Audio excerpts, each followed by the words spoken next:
Hello વિદ્યાર્થી મિત્રો, તો સરસ મજાનું ચેપ્ટર નંબર 14 આપણે કમ્પ્લીટ કર્યું છે અને હવે જોવાના છે ને એમસીક્યુ થોડાક ઇન્ટરેસ્ટિંગ છે, થોડી મજા આવે એવું પણ છે. તો એ એમસીક્યુ પર જરાક જોઈએ.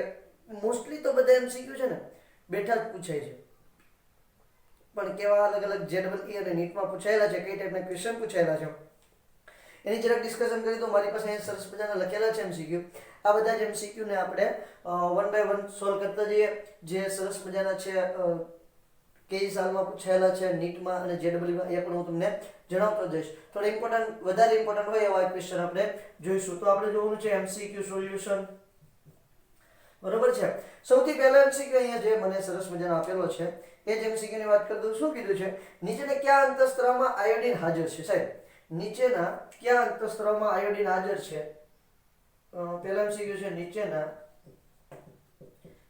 કયા અંતઃસ્ત્રાવમાં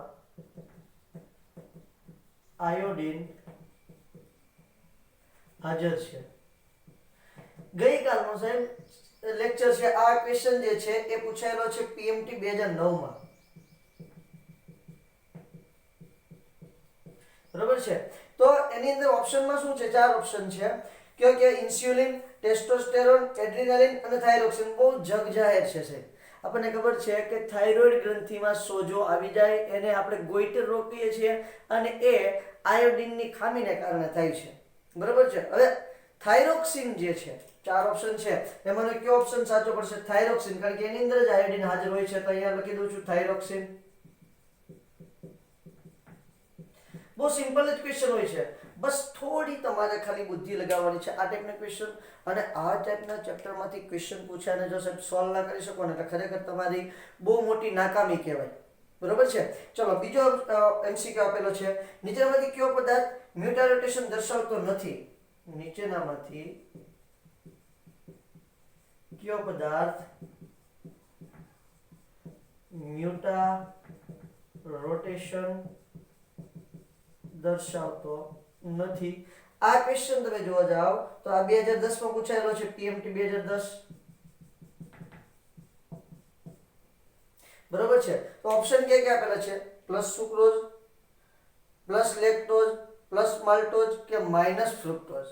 તમને આ 4 ઓપ્શન આપેલા છે. આ 4 માંથી કયો મ્યુટારોટેશન નથી દર્શાવતો એ તમારે જણાવવાનું છે. ફરી એક વખત બોલું છું ઓપ્શન.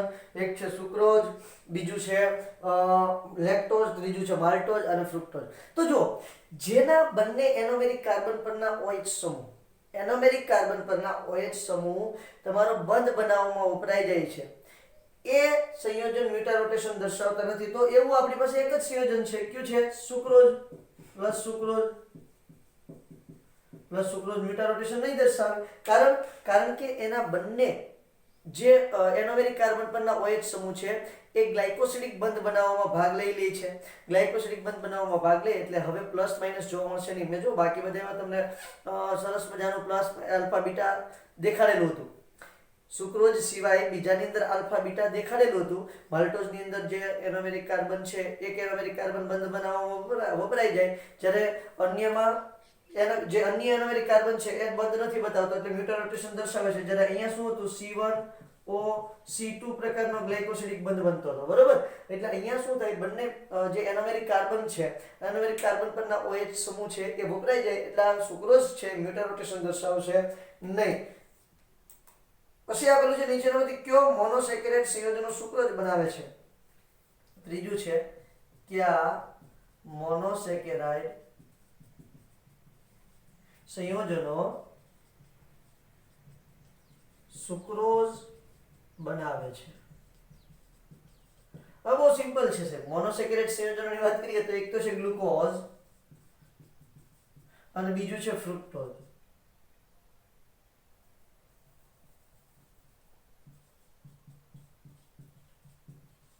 હવે જો અહીંયા ઓપ્શન જે આપેલા છે ને એ બહુ ઇમ્પોર્ટન્ટ છે. આલ્ફા ડી ગ્લુકોપાયરેનોઝ, આલ્ફા ડી ગ્લુકોપાયરેનોઝ, ચાલો એ તો નહીં જ આવે. આલ્ફા ડી ગ્લુકોપાયરેનોઝ અને બીટા ડી ફ્રુક્ટોપાયરેનોઝ. કારણ કે આલ્ફા ડી ગ્લુકો અને આલ્ફા ડી ગ્લુકો, તો એક તો સુક્રોઝ બનાવવા માટે ગ્લુકોઝ અને ફ્રુક્ટોઝ જોઈએ છે. તો બે ગ્લુકોઝ આપેલા છે એટલે ક્યારે નો ઓપ્શન બી છે આલ્ફા ડી ગ્લુકોપાયરેનોઝ. ઓકે, પાયરીન ચક્ર ધરાવે છે અને પાયરેનોઝ છે, જોઈએ છીએ. બીટા ડી ફ્રુક્ટોફ્યુરાનોઝ, યસ સાહેબ, ઓપ્શન બી આવશે. આલ્ફા ડી ગ્લુકોઝ અથવા તો ગ્લુકોપાયરેનોઝ, ત્યાં ગ્લુકોપાયરેનોઝ લખેલો છે. 6 સભ્યોનું બંધારણ છે જેમાં 5 કાર્બન અને 1 ઓક્સિજન હોય. બીટા ડી ફ્રુક્ટોઝ અથવા તો બીટા ડી ફ્રુક્ટોફ્યુરાનોઝ, કારણ કે આ 5 સભ્યોનું બંધારણ છે જેમાં 1 ઓક્સિજન અને 4 કાર્બન હોય છે. એવી સરસ મજાની આપણે ઓલરેડી સ્ટાર્ટિંગમાં ચેપ્ટરની સ્ટાર્ટિંગમાં વાતો કરેલી છે, બરાબર. આ ક્વેશ્ચન પણ તમારે 2000 પીએમટી 2012 ની અંદર પૂછાયેલો છે. ત્યાંથી આગળ વધું છું સાહેબ. તો આવે છે નીચેનામાંથી કયો અંતઃસ્ત્રાવ માનસિક દબાણની સ્થિતિમાં માણસના લીવરમાં ગ્લાયકોજીનોલિસિસ વડે ઉત્પન્ન થાય છે. ક્વેશ્ચન લખી નાખું છું અહીંયા. ક્વેશ્ચન નંબર 4 છે, નીચેનામાંથી કયો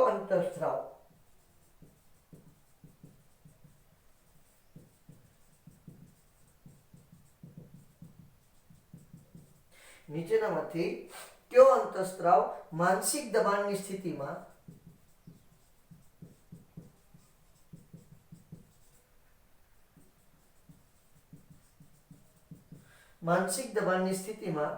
માણસના લીવરમાં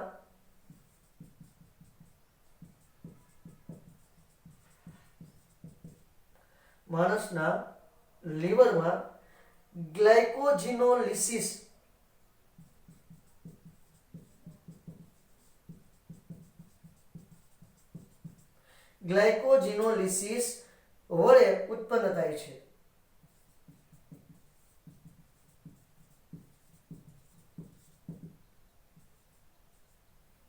બરાબર છે. પીએમટી 2014 માં પૂછાયેલો ક્વેશ્ચન છે. હવે જો અહીંયા તમને થાઇરોક્સિન, ઇન્સ્યુલિન, એડ્રીનાલિન અને એસ્ટ્રાડાયોલ આ જે ઓપ્શન આપેલા છે, કોણ કોણ આપેલું છે? થાઇરોક્સિન તો એક તો થાઇરોઇડ ગ્રંથિમાં હોય છે, બરાબર. હવે આ માનસિક દબાણની સ્થિતિ હોય ત્યારે આપણે એપિનેફ્રિન અને નોરપિનેફ્રિનની વાત કરેલી છે. એપિનેફ્રિન અને નોરએપિનેફ્રિનની વાત કરી છે, ગયા લેક્ચરની અંદર જ મેં તમને વાત કરેલી છે. તો તમે જોશો સાહેબ તો માનસિક દબાણની સ્થિતિ હોય એટલે બાહ્ય ઉદ્દીપક પ્રત્યે કોણ ક્રિયાશીલ છે, પ્રતિક્રિયાત્મકતા કોણ દર્શાવે છે? તો એપિનેફ્રિન અને નોરએપિનેફ્રિન, જેનું બીજું નામ છે એડ્રીનાલિન અને નોરએડ્રીનાલિન છે. એડ્રીનાલિન અને નોરએડ્રીનાલિન મેં તમને વાત કરી હતી કે જ્યારે ચિંતા હોય, ગભરામણ થઈ જાય, બીક લાગે અથવા તો ક્રોધ આવે ત્યારે આપણા ધબકારા વધી જાય છે. તો આ ધબકારા વધવા માટે કોણ જવાબદાર છે? તો એની માટે જવાબદાર છે આપણું એડ્રીનાલિન. કોણ જવાબદાર છે? એડ્રીનાલિન, જેને એપિનેફ્રિન તરીકે ઓળખીએ છીએ. અને શું કીધું છે?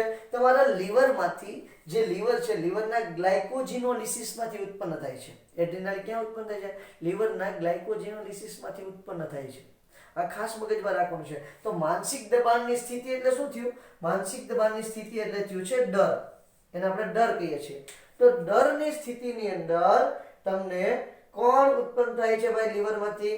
તો થાઇરોક્સિન નહીં ઉત્પન્ન થાય, ઇન્સ્યુલિન પણ ઉત્પન્ન નહીં થાય, કારણ કે ડરની સ્થિતિ લાગે એટલે કે અહીંયા ગ્લુકોઝનું પાચન ના થવા માંડે, બરોબર છે. તો ઉત્પન્ન થાય છે એડ્રીનાલિન.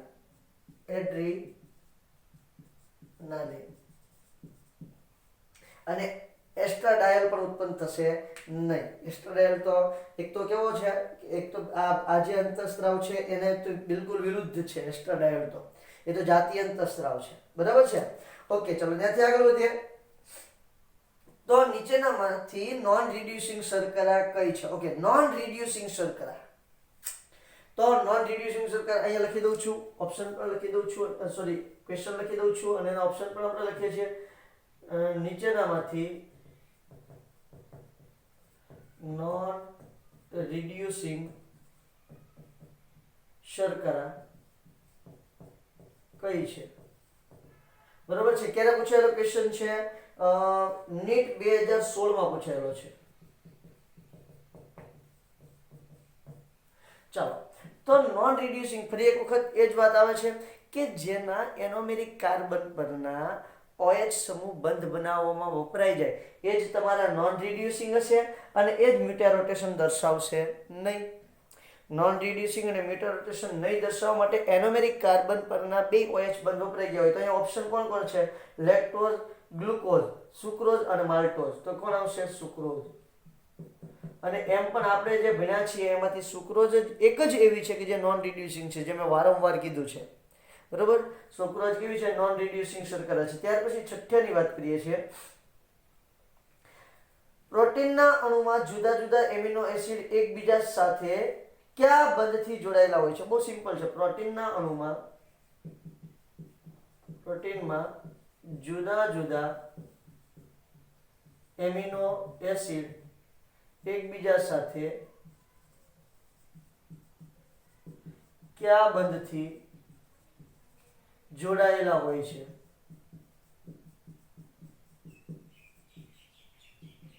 કયા બંધથી એકબીજા સાથે જોડાયેલા હોય છે? તો જો સાહેબ, પ્રોટીનના અંદર તમારા જુદા જુદા અણુ એટલે ક્યાં અણુ હોય?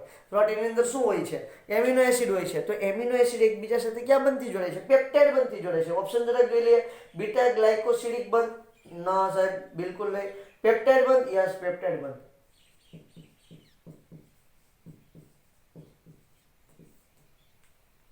બરોબર છે. પેપ્ટાઇડ બંધથી જોડાય, બસ સીધી વાત છે. પછી તો બીજો આપેલું છે ડેટિવ બંધ અથવા તો આલ્ફા ગ્લાયકોસિડિક બંધ. તો આ ગ્લાયકોસિડિક બંધ અહીંયા આવતા નથી. ગ્લાયકોસિડિક બંધ ક્યાં હોય છે? જ્યારે ગ્લુકોઝના અણુને એકબીજા સાથે જોડવાના હોય ત્યારે ગ્લાયકોસિડિક બંધ હોય છે. ગ્લુકોઝ છે એટલે કે જે ડાયસેકેરાઇડમાંથી મોનોસેકેરાઇડ બનાવવાનો હોય ત્યારે ગ્લાયકોસિડિક બંધ હોય. એમિનો એસિડને જોઈન્ટ કરવાનો હોય ત્યારે પેપ્ટાઇડ બંધ હોય. અને જ્યારે તમારે ન્યુક્લિક એસિડ બનાવવાનું હોય છે ત્યારે ત્યાં કયો બંધ હાજર હોય છે? ફોસ્ફોડાયસ્ટર બંધ હોય છે. કયો બંધ હોય છે? ફોસ્ફોડાયસ્ટર બંધ હોય છે. ચલો વેલ, ત્યાંથી પછી આગળ જઈએ. નીચે 4 આલ્ડોઝ સંયોજનોના બંધારણીય સૂત્ર દર્શાવ્યા છે.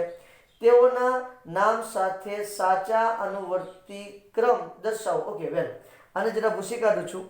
આ ક્વેશ્ચન થોડો કોમ્પ્લિકેટેડ પ્રકારનો છે અને એક જોતા આપણા ક્યાંય ભણવામાં નથી એવું એ પ્રકારનો છે. તો આ ક્વેશ્ચનને જરા તમારે યાદ રાખવાનો છે. એના નામ આપેલા છે તો એ નામ તમારે થોડા કમ્પલસરી યાદ રાખવાના છે, ફરજિયાત પણ યાદ રાખવાના છે. કારણ કે આ આપણે ક્યાંય ભણવામાં આવેલું નથી. બરોબર છે.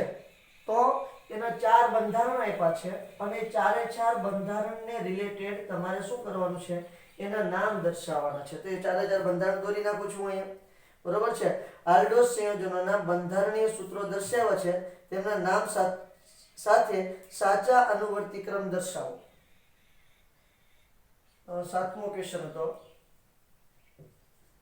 નીચેના બંધારણીય સૂત્રો ને તેના નામ સાથે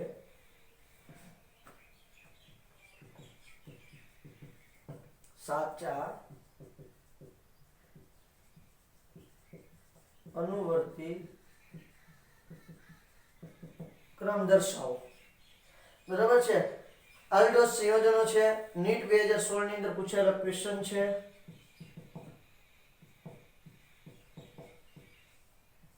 નીટ 2016 માં પૂછાયેલો ક્વેશ્ચન છે. બરાબર. ચલો શું છે બંધારણ જરા જોઈ લઈએ. CHO, પછી અહીંયા છે CH2OH, અહીંયા છે OH, અહીંયા છે H, પછી અહીંયા આપેલું છે ફરી વખત OH અને અહીંયા આપેલું છે H. આ એક બંધારણ છે. બંધારણ A કહી દઈએ. બંધારણ B શું દર્શાવે છે? તો કે બંધારણ B ની અંદર આપેલું છે CHO,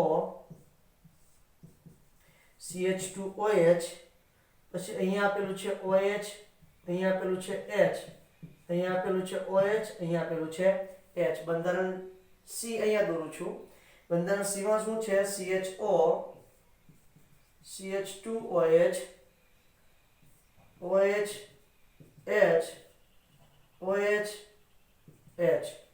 બરોબર છે. અને બંધારણ D અહીંયા લખું છું. એની અંદર શું છે? CHO, CH2OH, અહીંયા આપેલું છે H, અહીંયા આપેલું છે OH, અહીંયા આપેલું છે OH અને અહીંયા આપેલું છે H. હવે જો આના નામ સીધા જ લખી દઉં છું. શું કરું છું? સીધા જ. આને એરિથ્રોઝ કહેવાય. આને શું કહેવાય? એરિથ્રોઝ. પણ અહીંયા OH આ કિરાલ કાર્બન છે, આ પણ કિરાલ કાર્બન છે. કિરાલ કાર્બનની જમણી બાજુ O આવેલો છે એટલે કહીશું ડી એરિથ્રોઝ. શું કહીશું? ડી એરિથ્રોઝ તરીકે ઓળખવામાં આવે છે. બોલો થાય ક્લિયર? પછી સામેનું બંધારણ છે. હવે જો એનું બીજું નામ એ લઈ લઈએ. ધ્યાન આપો. અહીંયા સેમ ટુ સેમ છે. આ એનું કેવું છે? પ્રકાશીય સંઘટક છે. જુઓ તમે જોશો એટલે ખ્યાલ આવશે. બરાબર? પ્રતિબિંબ છે. તો આને કહીશું એલ એરિથ્રોઝ. બોલો થાય ક્લિયર?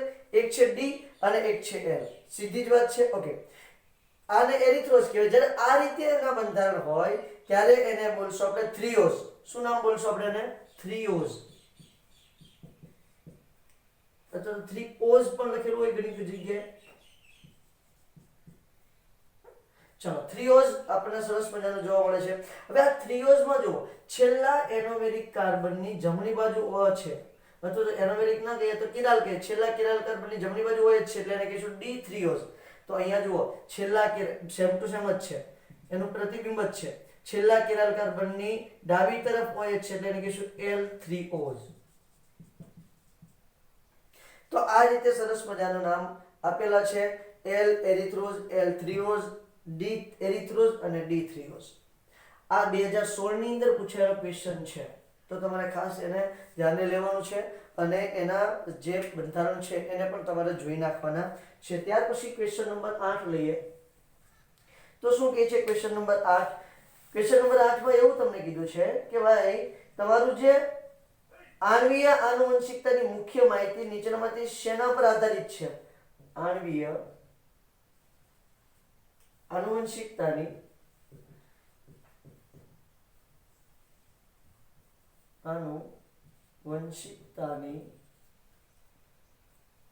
મુખ્ય માહિતી શેના પર આધારિત છે? આવો ક્વેશ્ચન આપેલો છે. નીટ 2016 માં પૂછેલો ક્વેશ્ચન છે. આ પણ નીટ 2016 માં પૂછેલો છે. એના ક્રમ આપેલા છે. બરાબર છે? ડીએનએ, આરએનએ, પ્રોટીન, કાર્બોદિત કોના પર આધારિત છે એવું તમને પૂછેલું છે. તો એને હું ક્રમમાં દર્શાવું બેટા. તો જો અહીં સીધો જ આન્સર લખી નાખું છું, ડીએનએ, આરએનએ અને પ્રોટીન. કારણ ડીએનએ આરએનએ નો ઓર્ડર આપશે, આરએનએ પ્રોટીનનું સંશ્લેષણ કરશે. આ ક્રમમાં તમારી આનુવંશિકતાનું જે ક્રમ છે એ જળવાઈ રહેલો હોય છે. બોલો થાય ક્લિયર? ત્યાર પછી ક્વેશ્ચન નંબર 9 આવે છે. ક્વેશ્ચન નંબર 9 ની અંદર શું છે તો કે ભાઈ નીચે આપેલા સંયોજનોમાંથી કયું એક ઝ્વિટર આયન બનાવી શકે છે? નીચે આપેલા સંયોજનમાંથી કયું એક ઝ્વિટર આયન બનાવી શકે છે? ઝ્વિટર આયન બનાવવાની વાત છે. તો આ ચેપ્ટરની અંદરથી આપણને ખબર છે, મેં તમને પહેલા પણ કીધું છે કે જ્યાં તમારું એસિડ અને બેઝ બંને આવેલા હોય ત્યાં ખાસ ઝ્વિટર આયન બનતું હોય છે. એમાં તે કેવું છે તો કે એમાઇન અને એની સામે કોઈ એસિડ આવેલું હોય તો ઝ્વિટર આયન બનતું હોય છે. તમને ઓપ્શન આપેલા છે ગ્લાયસિન, એનિલિન, બેન્ઝોઇક એસિડ અને એસિટેનિલાઇડ. ગ્લાયસિન, એનિલિન, બેન્ઝોઇક એસિડ અને એસિટેનિલાઇડ આવા ઓપ્શન તમને આપેલા છે. હવે તમે ઓપ્શનમાં જોવા જાઓ તો આપણી પાસે કયો ઓપ્શન બંધ બેસે છે? ગ્લાયસિન. ગ્લાયસિન આપણું શું છે તો ગ્લાયસિન છે એ આપણું એમિનો એસિડ છે. શું છે? એમિનો એસિડ છે. એમિનો એસિડ હોવાને કારણે તે ઝ્વિટર આયન બનાવી શકે છે. બહુ સિમ્પલ છે. ગ્લાયસિનની વાત કેવી છે? GLY આપણે આ રીતે દર્શાવીએ છીએ અને એનું સૂત્ર શું થાય? CHH અને NH2. જ્યારે આનું જલીય દ્રાવણ હશે તો શું થઈ જાય તો કે આમાંથી બનશે તમારું CHH NH3+ અને COO-. આ બન્યું છે તમારું ઝ્વિટર આયન. બરાબર છે? બાકી એકની અંદર પણ ઝ્વિટર આયન બનતું નથી. એનિલિન તો બેઝ છે તો એની અંદર પણ ન બને. બેન્ઝોઇક એસિડ છે અને એસિટેનિલાઇડ છે એની અંદર પણ તમને ઝ્વિટર આયન ક્યાંય જોવા મળશે નહીં. બીજી એક વાત કરી હતી ગ્લાયસિનની. ગ્લાયસિન એક જ એવું એમિનો એસિડ છે કે જેમાં તમારો કાર્બન જે છે એ કાર્બન કેવો હશે તો કે ભાઈ કિરાલ કાર્બન હશે નહીં. બાકીના બધા જ એમિનો એસિડની અંદરનો કાર્બન કિરાલ કાર્બન હશે. પછી બીજી વાત હતી પ્રોલિનની. જો યાદ હોય તો પ્રોલિન એક જ એવું એમિનો એસિડ છે કે જેની અંદર એમાઇન છે એ દ્વિતીયક એમાઇન હશે. બાકીના બધા જ એમિનો એસિડની અંદર તમારું જે એમાઇન છે કેવું છે, પ્રાથમિક એમાઇન સ્વરૂપે તમને જોવા મળશે. બોલો થાય ક્લિયર? તો આ છે 8મો ક્વેશ્ચન. ફટાફટ એનો સ્ક્રીનશોટ લ્યો. હજી આગળ આપણે ક્વેશ્ચન જોઈએ જ છે અને જોવાના પણ છે. ઓકે, ત્યાર પછીનો ક્વેશ્ચન જોઈએ. તો શું કીધું છે કે એમાઇલોઝ અને એમાઇલોપેક્ટિન વચ્ચે શું તફાવત છે? ક્વેશ્ચન નંબર શાયદ ન હતો. એમાઇલોઝ અને એમાઇલોપેક્ટિન વચ્ચે શું તફાવત છે? ચલો, આ ક્વેશ્ચન પૂછાયેલો છે 2018 માં, નીટ 2018. બરોબર, આ બધા નીટના જ સોલ્વ કરાવું છું અત્યારે. એની પછી આપણે JEE ના સોલ્વ કરીએ છીએ. તો એના ઓપ્શનમાં શું આપેલું છે? એમાઇલોઝ એ ગ્લુકોઝ અને ગેલેક્ટોઝ માંથી બને છે. ખોટી વાત છે. એમાઇલોઝ માત્ર શેમાંથી બને છે? ગ્લુકોઝ માંથી બને છે. બરોબર છે. પછી એમાઇલોપેક્ટિન 1,4 આલ્ફા જોડાણ અને 1,6 આલ્ફા જોડાણ દર્શાવે છે. હા, એ આપણે કહી શકીએ કે એમાઇલોપેક્ટિન છે એ જે ખાલી આપણે એમાઇલોઝ જોઈએ તો એ 1,4 આલ્ફા જોડાણ જ ધરાવે છે. 1,4 alpha D glucose, 1,4 alpha D glucose, 1,4 alpha D glucose, આવું સરસ મજાનું રેખીય બંધારણ ધરાવે છે. જ્યારે એમાઇલોપેક્ટિન છે એ 1,4 આલ્ફા ડી ગ્લુકોઝ,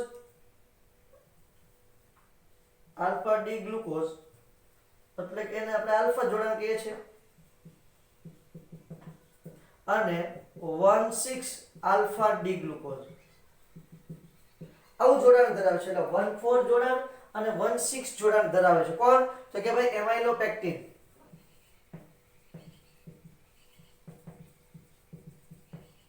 આ જોડાણથી રેખીય અને 1,6 થી શું શાખીય શૃંખલા ધરાવે. જ્યારે એમાઇલોઝ છે માત્ર કેવી શૃંખલા ધરાવે છે? માત્ર રેખીય શૃંખલા ધરાવે છે. ત્યાર પછી ક્વેશ્ચન નંબર 10 છે. શું કહે છે ક્વેશ્ચન નંબર 10? આપેલામાંથી કયું બિન આવશ્યક એમિનો એસિડ સંયોજન છે? આપેલામાંથી કયું બિન આવશ્યક એમિનો એસિડ છે? હવે જો બહુ ઇન્ટરેસ્ટિંગ છે. આવશ્યક અને બિન આવશ્યક એમિનો એસિડ બહુ ઇન્ટરેસ્ટિંગ છે. આપણે એની વાત તો કરી છે. ક્યારે પૂછેલો છે ક્વેશ્ચન? નીટ 2019 માં પૂછાયેલો છે. હવે જો આ જે આવશ્યક અને બિન આવશ્યક નો તો હું તમને નામ જણાવું છું. એ પહેલા મેં તમને કોના નામ જણાવેલા હતા? તો કે acidic amino acid. Acidic amino acid બે જ છે, એસ્પાર્ટિક એસિડ અને ગ્લુટામિક એસિડ. બોલો હા યા ના? ત્યાર પછી બીજા એમિનો એસિડ હતા કે જે તટસ્થ અને બેઝિક એમિનો એસિડ હતા. તો હું વાત કરું છું, જો તટસ્થ એમિનો એસિડ ની વાત કરું તો બહુ બધા છે. એટલે આપણે એસિડિક અને બેઝિક આપણા સિલેબસમાં છે એની વાત કરીએ. એટલે એ સિવાયના બાકીના બધા કેવા છે? તટસ્થ છે. એસિડિકમાં ગ્લુટામિક એસિડ અને aspartic acid. Basic amino acid ની જો વાત કરું તો બેઝિક એમિનો એસિડ ની અંદર કોણ કોણ આવે છે? Lysine, arginine, હિસ્ટિડિન. આ બેઝિક છે. બાકીના બધા કેવા છે? તટસ્થ. એસિડિક હું હમણાં તમને મૂળ આવશ્યક બિન આવશ્યક ની જ વાત કરવા જાઉં છું બેટા. પણ આવશ્યક બિન આવશ્યક ની વાત કરું એના પહેલા હું તમને જરાક એસિડિક બેઝિક ની કહી દઉં છું. એસિડિકમાં કોણ આવે છે? ગ્લુટામિક એસિડ અને એસ્પાર્ટિક એસિડ. બેઝિક કોણ આવે છે? Lysine, arginine, હિસ્ટિડિન. અને તટસ્થમાં કોણ આવે છે? તટસ્થમાં સિવાયના બધા જ. આ સિવાયના બધા જ કોણ કોણ આવે છે? લ્યુસીન, આઇસોલ્યુસીન, બરોબર, ગ્લાયસિન, પછી પ્રોલિન. આ બધા તમારા શેમાં આવે છે? તો કે તટસ્થ ની અંદર આવે છે. હવે વાત કરવાની છે આવશ્યક અને બિન આવશ્યક. તો હું એમાંના છે ને તમને ઓપ્શન આપેલો છે વેલિન, લ્યુસીન, એલેનાઇન અને લાઇસિન. क्या ऑप्शन આપેલા છે? વેલિન, લ્યુસીન, એલેનાઇન અને લાઇસિન. આ ઓપ્શન આપેલા છે. હું જરાક તમને આવશ્યક એમિનો એસિડ કોણ કોણ છે એ કહી દઉં છું. એ સિવાયના છે કેવા થઈ જશે? બિન આવશ્યક. ખાસ યાદ રાખજો, આવશ્યક એમિનો એસિડના નામ જણાવી દઉં છું. આવશ્યક તમારે શું શોધવાનું છે? બિન આવશ્યક શોધવાનું છે. હું આવશ્યક એમિનો એસિડના નામ લખું છું. એમિનો એસિડ ખાસ ધ્યાન આપવાનું છે. યાદ રાખવાનો છે, કારણ કે જેડબલઈ માં પૂછાયેલો છે, નીટ માં પૂછાયેલો છે, 2019 માં પૂછાયેલો છે અને જેડબલઈ ના હમણાં સોલ્વ કરાવું છું એની અંદર પણ આ ક્વેશ્ચન પૂછાયેલો છે. તો જુઓ, આવશ્યક એમિનો એસિડમાં કોનો સમાવેશ થાય છે? લ્યુસીન, આઇસોલ્યુસીન, લાઇસિન, લ્યુસીન, આઇસોલ્યુસીન,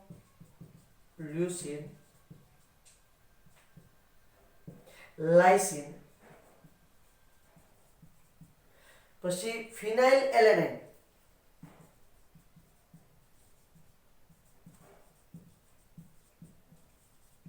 ફિનાઇલ એલેનાઇન, ત્યાર પછી આવશે મિથિયોનિન. તમે કદાચ સાંભળ્યું છે મિથિયોનિન, મેં આગળ નામ કર્યું છે. થ્રિયોનિન, મિથિયોનિન, ટ્રિપ્ટોફાન, આ બધા મિથિયોનિન, થ્રિયોનિન, ટ્રિપ્ટોફાન, આ બધા ઓલરેડી પાસે કેવા છે સાહેબ? તો કે જો લાઇસિન સિવાયના, આ લાઇસિન સિવાયના જે બધા છે એ પછી તટસ્થમાં પણ આવે છે, ખાસ ધ્યાન આપજો. ટ્રિપ્ટોફાન પછી આવે છે વેલિન, પછી આવે છે આર્જિનિન. આર્જિનિન પાછું બેઝિક છે, વેલિન, આર્જિનિન, વેલિન આવે છે, પછી આર્જિનિન આવે છે અને છેલ્લું આપણે લખી દઈએ હિસ્ટિડિન અને હિસ્ટિડિન. આ બધા એમિનો એસિડ છે, આ આવશ્યક એમિનો એસિડ છે કે જેને તમારે ફરજિયાત ખોરાક દ્વારા લેવા પડે છે. હવે તમને ઓપ્શનમાં કોણ કોણ આપ્યા છે? વેલિન, લ્યુસીન, એલેનાઇન અને લાઇસિન. ઓપ્શનમાં કોણ કોણ છે? એ વેલિન, બી લ્યુસીન, સી એલેનાઇન અને ડી લાઇસિન. બિન આવશ્યક ગોતવાનું, આ મેં આવશ્યક લખ્યા છે, તમારે બિન આવશ્યક ગોતવાનું છે. તો આ સિવાયના છે ને એ બધા કેવા થઈ જશે? બિન આવશ્યક થશે. તો પેલું જો વેલિન, વેલિન આની અંદર છે ભાઈ, લ્યુસીન, થ્રિયોનિન, યસ વેલિન આર્યુ. પછી લ્યુસીન, તો લ્યુસીન પણ અહીંયા છે, આર્યુ પેલું જ છે. ઓકે, એલેનાઇન, ઓકે એલેનાઇન અહીંયા છે પણ એ તો ફિનાઇલ એલેનાઇન છે બેટા, એકલું એલેનાઇન નથી. એટલે એલેનાઇન કેવું છે? બિન આવશ્યક છે. લાઇસિન, લાઇસિન જુઓ કઈ છે ભાઈ, આર્યુ લાઇસિન પણ અહીંયા છે. તો એલેનાઇન એક જ એવું છે કે જે તમારું બિન આવશ્યક એમિનો એસિડ છે. આ બધા કેવા છે? આવશ્યક એમિનો એસિડ છે. બોલો, વાત થાય છે ક્લિયર? તો આ રીતે સરસ મજાની આપણે નીટમાં પૂછાયેલા એમસીક્યુ સોલ્વ કર્યા છે. હવે આપણે જેડબલઈ ની અંદર પૂછાયેલા એમસીક્યુ નું સોલ્યુશન કરવાનું છે. તો જરાક સરસ મજાનો સ્ક્રીનશોટ લ્યો અને આપણે આગળ વધીએ. બોલો, થાય ક્લિયર? વેલ, હવે થોડાક જેડબલઈ ની અંદર પૂછેલા ક્વેશ્ચનનું ડિસ્કશન કરીએ. બરોબર છે? તો ક્વેશ્ચન શું છે કે મોલિચ કસોટીમાં શેની પરખ થઈ શકે છે? મોલિચ, ખાસ યાદ રાખજો બેટા. 11મો ક્વેશ્ચન નંબર આપી દઉં છું. મોલિચ કસોટીમાં શેની પરખ થઈ શકે છે? જો આ ક્વેશ્ચન છે ને, આ ટાઈપના ક્વેશ્ચન છે એ ખાસ કરીને તમને પ્રાયોગિકની અંદર આપેલા છે. જ્યારે આપણે ગ્લુકોઝની પરખ કરીશું પ્રાયોગિકની અંદર, બરાબર? આપણે જે ટૂંકમાં મારી પાસે જે સ્ટુડન્ટ ભણે છે ક્લાસમાં એની વાત કરું છું. તો એ વિદ્યાર્થીઓને આપણે જોશું જરાક કે ભાઈ આ જે મોલિશ કસોટી જે છે એ શર્કરાની પરખ માટે વપરાશે. શેની પરખ માટે વપરાશે? શર્કરાની. એવી રીતે અલગ અલગ આવશે. કેમ આપણે ટોલેન્સ કસોટી છે કે જે આલ્ડીહાઇડની પરખ માટે વપરાય છે, કીટોન એ કસોટી આપતું નથી. એવી જ રીતે ફેલિંગ કસોટી પણ આલ્ડીહાઇડની પરખ માટે વપરાશે. આ બધી કસોટીઓનો આપણે અભ્યાસ કરવાનો છે. પણ એ કેવું છે? પ્રાયોગિક છે. કેવું છે? પ્રાયોગિક. અને પ્રાયોગિક બુકની અંદર આનો ઉલ્લેખ છે. તો તમને ઓપ્શન આપેલો છે. આ પહેલા તો પૂછાયેલો ક્યારે છે? તો 2012 ની અંદર પૂછાયેલો છે. જેડબલઈ અથવા તો એઆઈઇઇ 2012 માં પૂછાયેલો ક્વેશ્ચન છે. એઆઈઇઇ 2012 માં પૂછાયેલો ક્વેશ્ચન છે. એમાઇન સંયોજનો, પ્રાથમિક આલ્કોહોલ, નાઇટ્રો સંયોજનો કે શર્કરા? તો કોની પરખ માટે વપરાય છે? શર્કરાની પરખ માટે વપરાય છે. બરોબર છે? શર્કરાની પરખ માટે વપરાતી આ કસોટી છે. ત્યાંથી પછી ક્વેશ્ચન નંબર 12. આ ક્વેશ્ચન 11મો હતો. હવે ક્વેશ્ચન નંબર 12 જોઈએ. 12 ની અંદર પ્રકાશ સંશ્લેષણમાં ગ્લુકોઝના પ્રત્યેક અણુના સંશ્લેષણ માટે પ્રકાશ સંશ્લેષણમાં ગ્લુકોઝના પ્રત્યેક અણુના સંશ્લેષણ માટે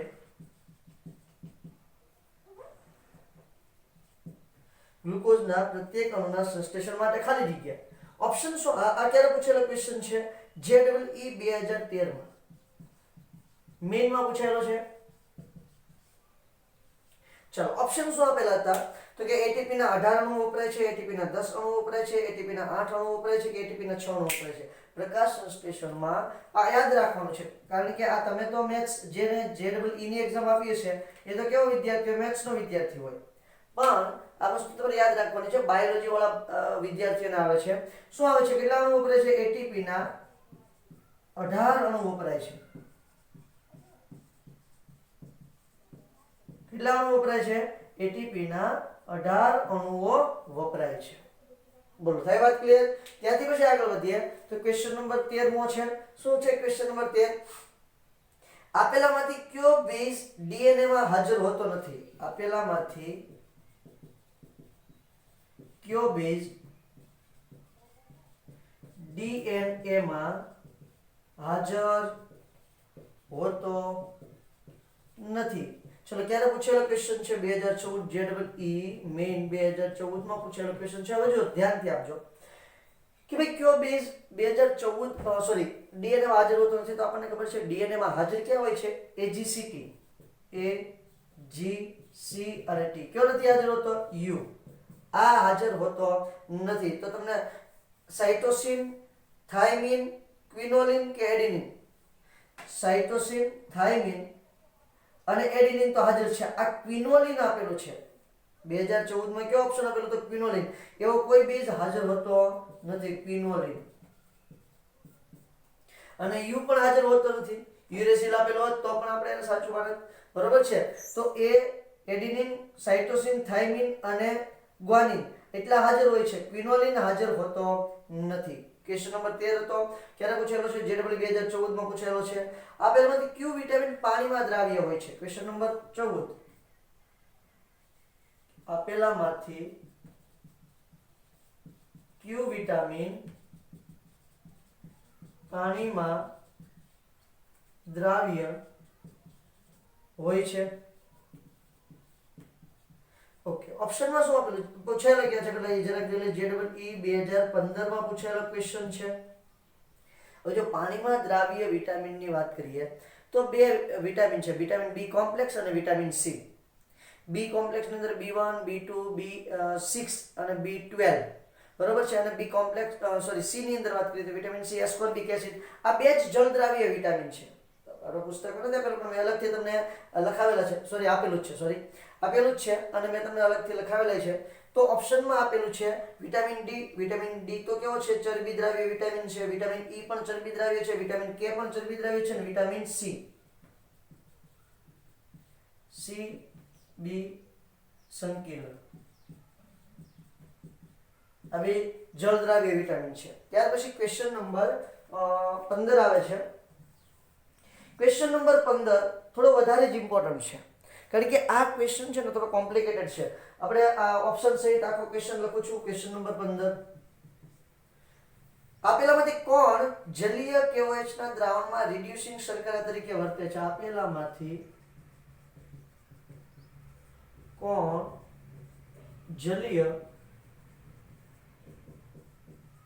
KOH ના દ્રાવણમાં રિડ્યુસિંગ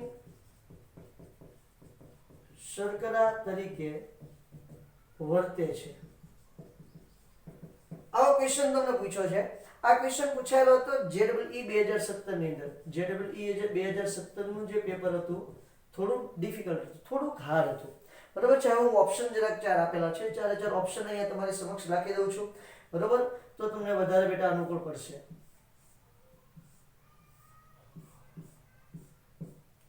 ચલો, તો અહીંયા આપેલું છે CH2OH, અહીંયા આપેલું છે H, પછી અહીંયા આપેલું છે OH, અહીંયા આપેલું છે H, અહીંયા આપેલું છે OH, અહીંયા આપેલું છે H અને અહીંયા આપેલું છે H અને અહીંયા આપેલું છે CH2OH. ઓપ્શન A છે. ઓપ્શન B શું કહે છે? તો ઓપ્શન B માં જુઓ,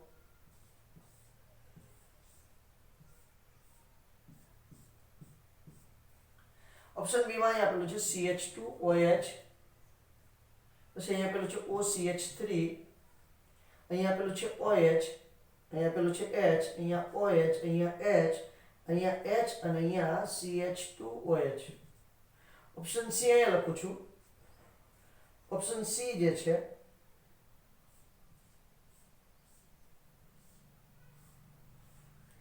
આ રીતે છે, બરોબર. અહીંયા છે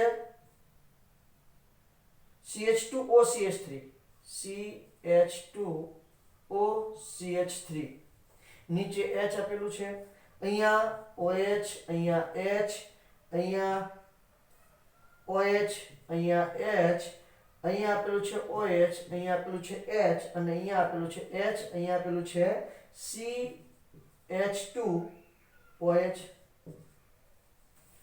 બરોબર છે. આ રીતે તમને સરસ મજાનું આપેલું છે અને ઓપ્શન ડી અહીંયા આપેલો છે.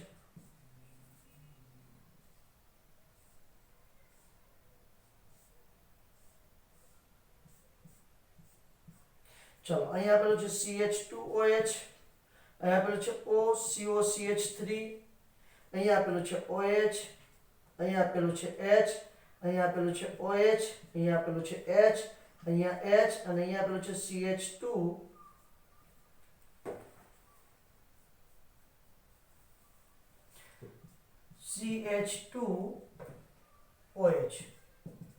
ઓપ્શન ડી છે.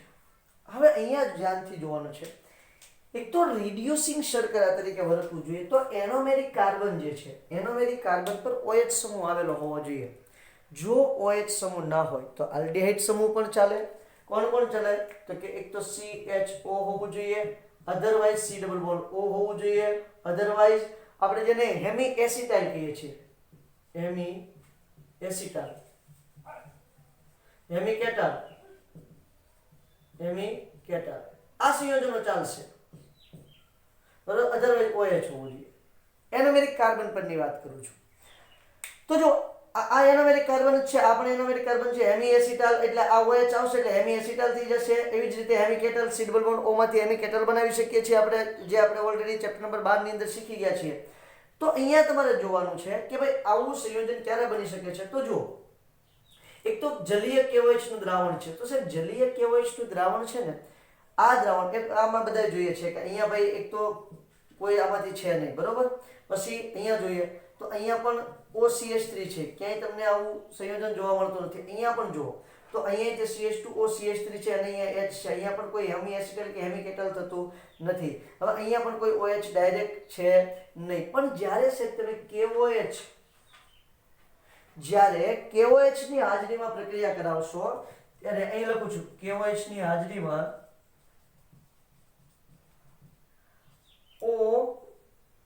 OCOCH3 સમૂહ OH માં રૂપાંતર પામે છે.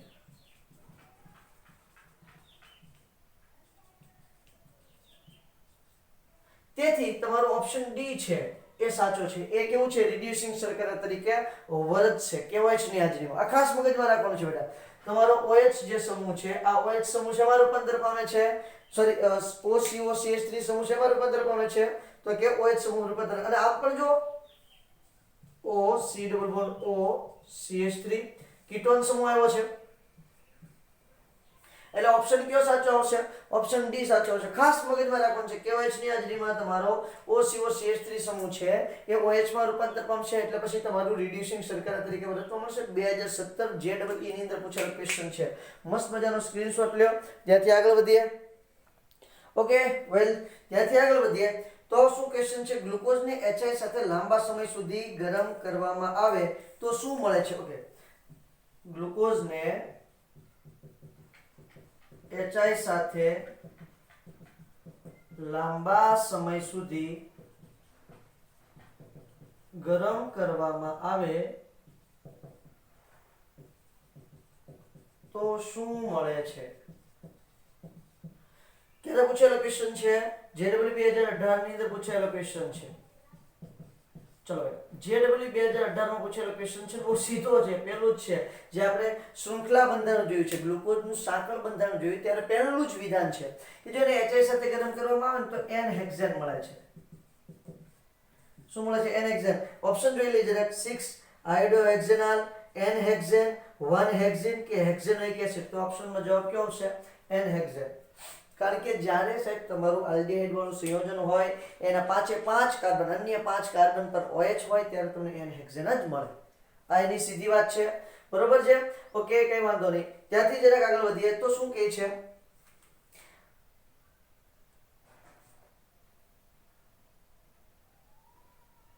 આપેલામાંથી કયું આવશ્યક એમિનો એસિડ છે? આપેલામાંથી કયું આવશ્યક એમિનો એસિડ છે? બરોબર છે? આ ક્યારે પૂછેલું છે? તો કે જી 2016 ની અંદર પૂછેલો ક્વેશ્ચન છે. JEE 2016 માં પૂછેલો ક્વેશ્ચન છે. તો ઓપ્શન ક્યાં આપેલો છે? ઓપ્શન જરા કહી દો. એલેનાઇન, બી વેલિન, સી એસ્પાર્ટિક એસિડ,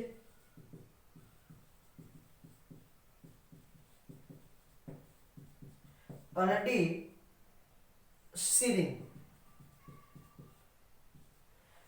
ચલો, તો આવું તમને આપેલું છે. હવે જો થોડી વાર પહેલા જ મેં ક્વેશ્ચન સમજાવ્યો છે જ્યારે નીટના ક્વેશ્ચન સોલ્વ કરાવતો હતો ત્યારે કે ભાઈ એમાંનું વેલિન છે એ આવશ્યક છે. એલેનાઇન એનું નામ નહોતું, ફિનાઇલ એલેનાઇન હતું પણ એલેનાઇન નહોતું, એસ્પાર્ટિક એસિડ એનું નામ પણ નહોતું, સીરિનનું નામ પણ નહોતું, ગ્લુટામિક એસિડનું નામ પણ નહોતું. તો એ બધા કેવા એસિડ છે? તો કે આવશ્યક એમિનો એસિડ. આ બધા કેવા છે? બિન આવશ્યક છે. જ્યારે વેલિન છે એ કેવું એમિનો એસિડ છે? તો કે આવશ્યક એમિનો એસિડ છે. બોલો, ત્યાર પછીનો ક્લિયર વાત થાય છે? ક્લિયર બેટા? ત્યાર પછી આવે છે 25મો ક્વેશ્ચન. ઇમ્પોર્ટન્ટ છે, બહુ અગત્યનો છે.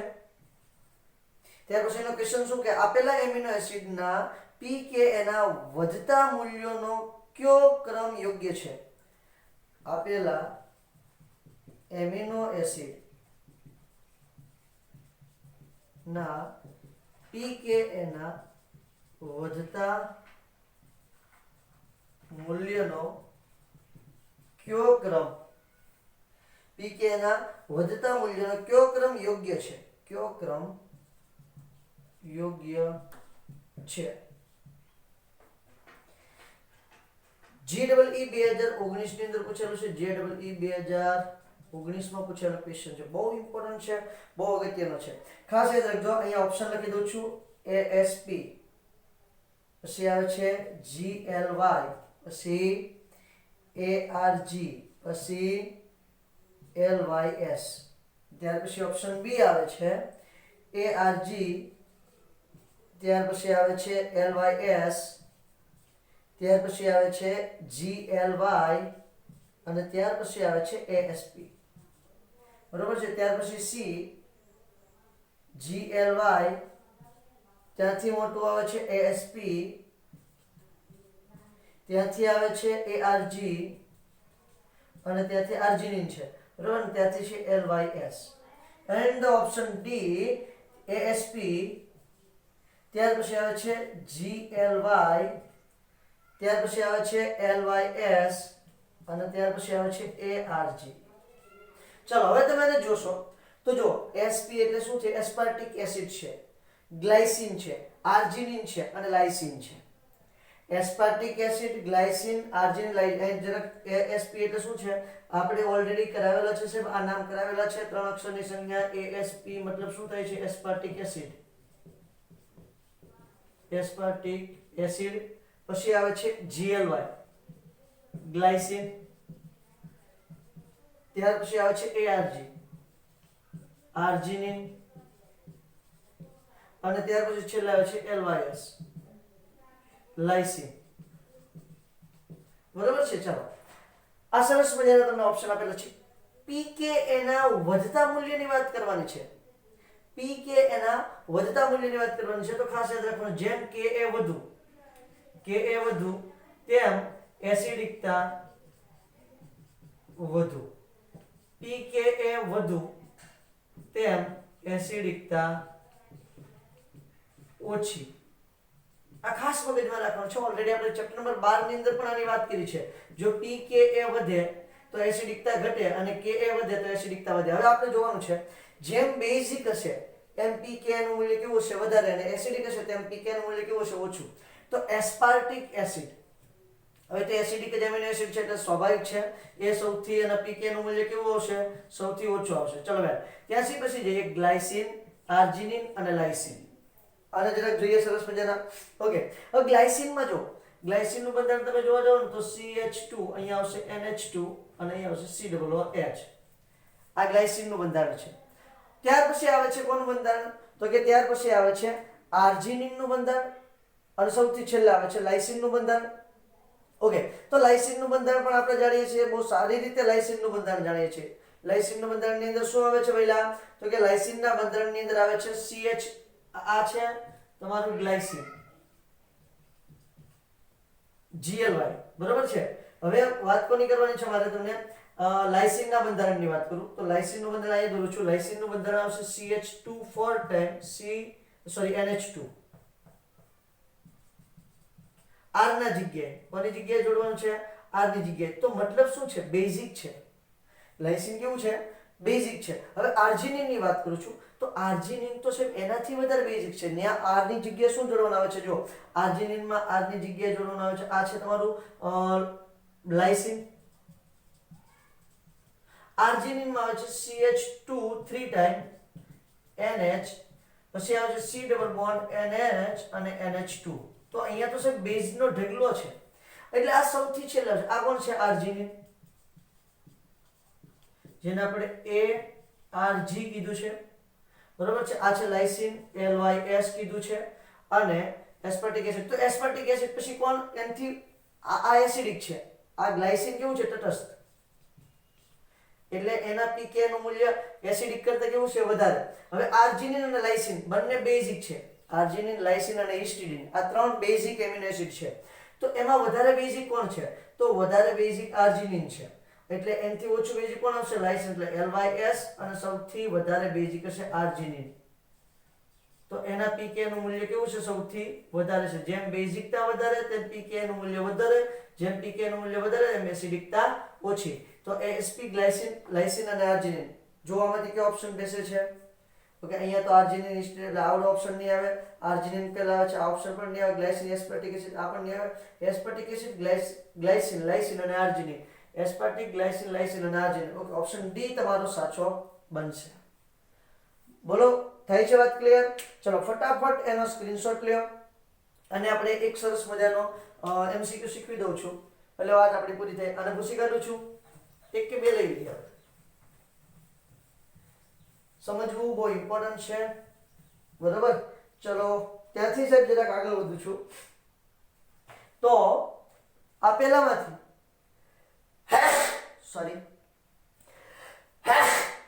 વેરી સોરી, આપેલામાંથી કઈ કસોટી એમિનો એસિડની ઓળખ માટેની છે ભઈલા? આપેલામાંથી કઈ કસોટી એમિનો એસિડની ઓળખ માટેની છે? આપેલામાંથી કઈ કસોટી એમિનો એસિડની ઓળખ માટેની છે? ક્યારે પૂછાયેલો ક્વેશ્ચન છે? JEE 2019 માં પૂછાયેલો ક્વેશ્ચન છે. આપેલામાંથી કઈ કસોટી એમિનો એસિડની ઓળખ માટેની કસોટી છે? તો અલગ અલગ નામ છે. ઓપ્શનમાં આપેલું છે બાયુરેટ કસોટી, ઝેન્થોપ્રોટિક કસોટી, બારફોર્ડ કસોટી અને નિનહાઇડ્રીન કસોટી. તો સાહેબ યાદ રાખજો બારફોર્ડ કસોટી એમિનો એસિડની ઓળખ માટેની કસોટી છે. એમિનો એસિડની શું છે ઓળખ માટેની કસોટી છે બારફોર્ડ કસોટી. આ પણ તમારા પ્રાયોગિક જ છે, પ્રાયોગિકની અંદર આપેલી વાતો છે, બરોબર. આ બધી કસોટી આપેલી છે. બાયોરેટ કસોટી કોની માટે વપરાય, ઝેન્થોપ્રોટિક કસોટી કોની માટે વપરાય, નિનહાઇડ્રીન કોની માટે વપરાય, આ બધી મેટર તમારી પ્રાયોગિકમાં આપેલી છે. તો એના પરથી એવું થાય છે કે સાહેબ તમારે પ્રાયોગિક ઉપર પણ ધ્યાન આપવું પડશે, એ પણ તમારે વાંચવું પડશે, બરોબર છે. ચલો વેલ, અને ત્યાંથી હવે સાહેબ આપણે છેલ્લે વાત કરી નાખીએ કે શું તમારું ખરેખર છે. એક હજી બે ઓપ્શન લઈ લે. આપેલ સંયોજનમાંથી સૌથી વધુ બેઝિક એમિનો એસિડ કયું છે? ઓકે, આપેલમાંથી વધુ બેઝિક એમિનો એસિડ કયું છે? ક્યારે પૂછેલો ક્વેશ્ચન છે? આ ક્વેશ્ચન તમને પૂછેલો છે 2019 માં. એમાં પણ ઓપ્શન આપેલા છે લાઇસિન, એસ્પાર્જિન, સિરિન કે હિસ્ટિડિન. તો કયો આવશે સાહેબ? હિસ્ટિડિન. કારણ કે બેઝિક મેં તમને થોડી વાર પહેલા જ કીધું છે કે તમારે બેઝિક કેટલા છે? લાઇસિન, આર્જિનિન અને હિસ્ટિડિન, બરાબર છે? એવી આપણે વાત કરેલી છે. તો અહીં ઓપ્શનમાં કોણ કોણ આપેલું છે? લાઇસિન, એસ્પાર્જિન, સિરિન કે હિસ્ટિડિન. તો હિસ્ટિડિન તમારું જે છે એ સૌથી વધારે બેઝિક એમિનો એસિડ છે. એન્ડ ધ લાસ્ટ વન, છેલ્લો એમસીક્યુ આપણે જોવાનો છે. કયા સ્થાનને છોડીને ગ્લુકોઝ અને ગેલેક્ટોઝ સમાન રૂપરેખાંકન ધરાવે છે? કયા સ્થાનને છોડીને ગ્લુકોઝ અને ગેલેક્ટોઝ સમાન રેખાંકન ધરાવે છે? આ પણ પૂછેલો છે JEE 2019 મેઇન ની અંદર પૂછેલો છે. તો હવે આપણને મને ને તમને બધાને ખબર છે સાહેબ કે ગ્લુકોઝ અને ગેલેક્ટોઝ બંનેનું બંધારણ લગભગ સમાન છે. એક C4 સ્થાન જે છે, C4 સ્થાને બંધારણ અલગ અલગ છે. જો કઈ રીતે છે એ પણ જરાક આપણે ડિસ્કશન કરી લઈએ. સમજી લો પહેલા હું ગ્લુકોઝ લખું છું, આલ્ફા બીટા વોટએવર, કોઈ વાંધો નથી. ચાલો અહીંયા H, અહીંયા OH, આલ્ફા લખું છું, અહીંયા OH, અહીંયા OH, અહીંયા H, અહીંયા H, અહીંયા H, અહીંયા OH, અહીંયા CH2OH અને અહીંયા H. આ છે મેં ગ્લુકોઝ લખ્યું છે, આલ્ફા ડી પ્લસ ગ્લુકોઝ લખ્યું છે, બરોબર છે. ગેલેક્ટોઝનું બંધારણ આલ્ફા ડી પ્લસ ગેલેક્ટોઝનું સેમ ટુ સેમ હોય, માત્ર અહીંયા OH અને અહીંયા H આ સ્થાનમાં જ ફેરફાર થઈ જાય. એટલે C4 સ્થાને બે અલગ અલગ થઈ જશે. આ ગેલેક્ટોઝ થઈ ગયું. જો અહીંયા OH અને અહીંયા H લખું તો આ ગ્લુકોઝ થઈ ગયું. અહીંયા H અને અહીંયા OH લખું તો ગેલેક્ટોઝ. અહીંયા O કરું અને અહીંથી ભૂસી કાઢું તો અહીંયા શું થઈ ગયું? ગ્લુકોઝ. તો આ ચોથા સ્થાન છે. આ 1 2 3 અને 4 C4 સ્થાનને છોડી અને બાકીના બધું બંધારણ કેવું હશે? સમાન હોય છે. બોલો થાય ક્લિયર? તો આ છે તમારા JEE અને NEET ની અંદર વિવિધ વર્ષે પૂછાયેલા, અલગ અલગ જુદા જુદા વર્ષે પૂછાયેલા ક્વેશ્ચનો અને એનું સોલ્યુશન. નેક્સ્ટ લેક્ચર થી આપણે ચેપ્ટર નંબર 15 સ્ટાર્ટ કરીએ છીએ, પોલિમર. Okay, thank you.